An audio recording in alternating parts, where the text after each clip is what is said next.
Let's talk about that question that plays on loop when someone walks away. Are they coming back? It's quiet now. The calls stopped. The messages dried up. You're left staring at the space where they used to be, wondering if maybe tomorrow they'll realize what they left behind.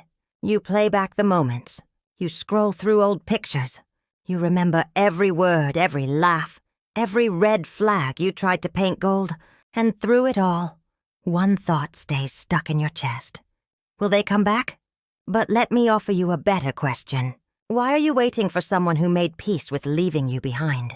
Because while you're pacing circles around that door, hoping it swings open again, life, your healing, your peace, your future, is quietly waiting for you to show up.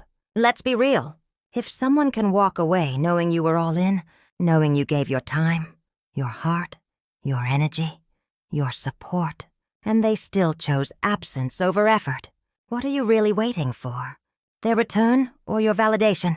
Because that kind of return doesn't heal anything. It just reopens the wound with a smile.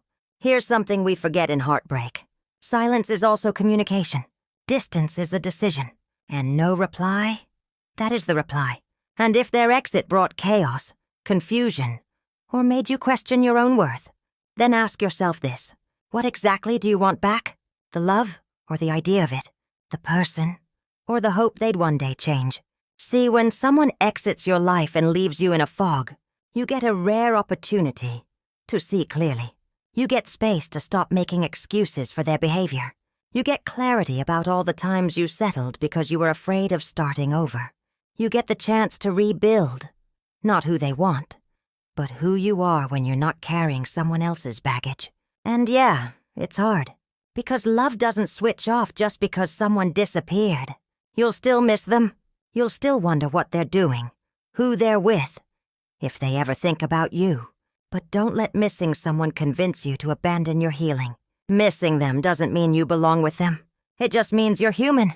And the truth is, people who love you for real, they don't vanish when it gets inconvenient. They don't ghost growth. They don't choose space over communication. They show up.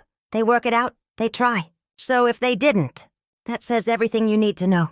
Because sometimes the most loving thing you can do is let them not come back.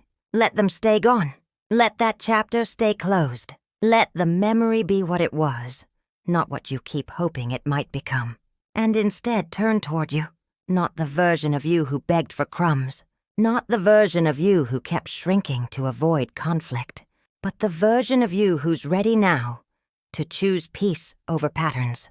You don't need a reunion. You need a resurrection. Of your standards, of your voice, of your sense of self that got buried beneath trying to keep someone who already let go. And maybe one day they do come back. Maybe they send the text. Maybe they call with 1,000 apologies.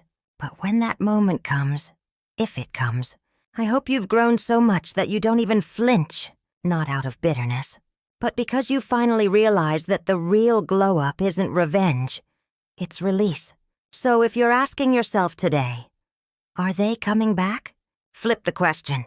Are you coming back? Back to yourself. Back to your power. Back to your joy that was never meant to depend on someone else's presence. Because when you stop waiting on them, you start returning to the version of you that never should have been put on hold in the first place. If you've stopped waiting for their return and started choosing yourself, comment, "I came back to me." Tag someone who's still healing. Let them know. You don't need closure to move on.